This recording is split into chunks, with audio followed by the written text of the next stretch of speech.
Merlin Olsen's husband of many years, Dave Carlson, suffers amnesia after a car accident, mistaking his first love for his wife. Dave forgot that he gained weight to become a 300-pound obese man to save Merlin. He also forgot to confront Merlin's beastly adoptive father and die together in a fire. He forgot that after his release from prison, he discovered she was penniless and forced himself to become Mr. Carlson. Dave allowed his first love into their home, treating Merlin and her son like a monster. She struggles to hold on, hoping for the day he regained his memory. However, after being raped, she overheard him on the phone with a friend.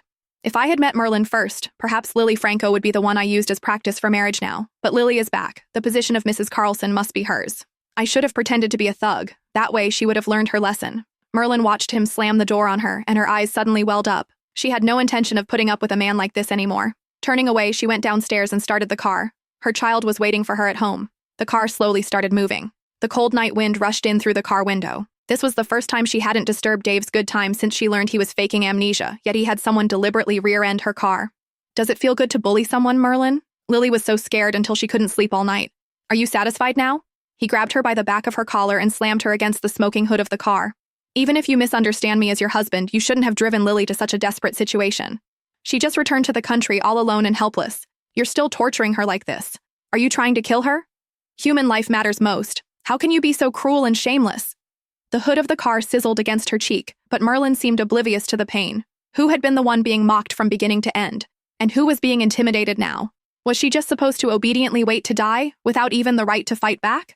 At this moment, Merlin finally answered her grandmother's question in her heart.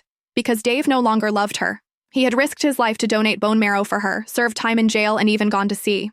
Before overhearing the phone call, she foolishly chose to believe him. She believed he had only lost his memory in a car accident and mistaken Lily for her, which was why his feelings, and his treatment of her and their son, had changed so drastically. Merlin never dared to dream that the amnesia was fake, the love was fake, and even the marriage was just a tool to use her as a practice subject. The man who spoke gently even to the waitress, whose manners were ingrained in his bones, actually disguised himself as a thug and raped her to force her to leave.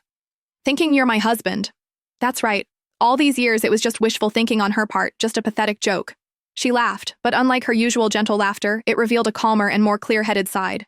Stop pretending to have amnesia, Dave. It's pointless. I'll only ask one question. Have you ever, even for a moment, truly liked me? Dave showed no embarrassment at being exposed, nor did he try to distance himself from her as before. Instead, he smiled slightly, carefree and unrestrained, indescribably handsome. In all these years, she had never seen him smile with such youthful energy, while Lily, with just her appearance, effortlessly possessed a tenderness she could never attain in her entire life. Her eyes instantly reddened, and she hastily lowered her head, burying her tears in her clothes. Answer me. She lowered her head, watching the gradually falling rain, stubbornly wanting an answer,